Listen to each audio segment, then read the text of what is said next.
আল্লাহ যাকে চান যেভাবে চান রিজিক দেন, কিন্তু সবসময় তা হয় ধৈর্য, দয়া আর ইমানের পরীক্ষার মাধ্যমে।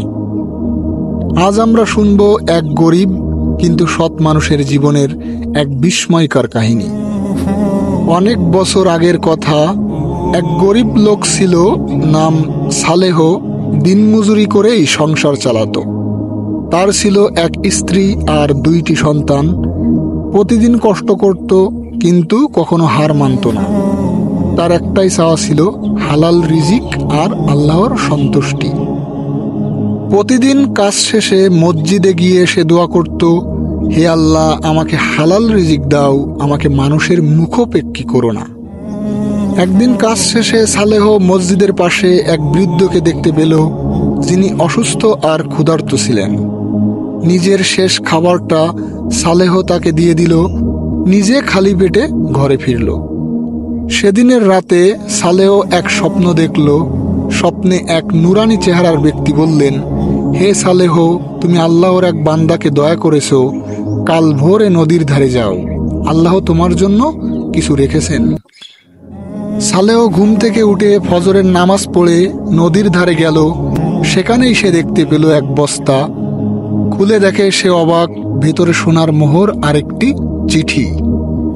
চিঠিতে লেখা ছিল, এই ধন একদিন হারিয়ে গিয়েছিল, এখন তোমার হাতে তা এসেছে, কারণ তুমি সৎ ও আল্লাহ ভীরু। খুঁজে বের করো প্রকৃত মালিককে আর ফিরিয়ে দাও। সালেহর মন দ্বিধায় ভরে গেল। গরিব মানুষ সে, কিন্তু আল্লাহর ভয় ও বিশ্বাস তাকে সঠিক পথে নিয়ে গেল।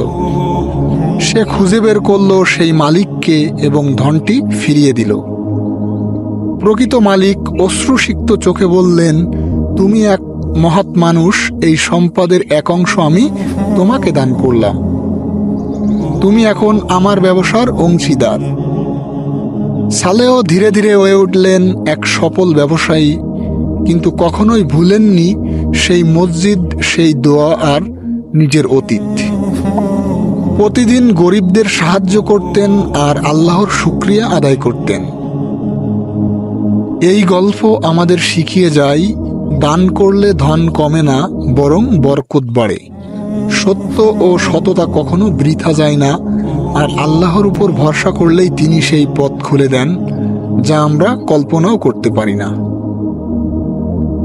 যদি গল্পটি আপনার ভালো লেগে থাকে তাহলে লাইক দিন, শেয়ার করুন, আর এমন আরও ইসলামিক গল্প পেতে সাবস্ক্রাইব করুন আমাদের চ্যানেল SRT ইসলামিক স্টোরি।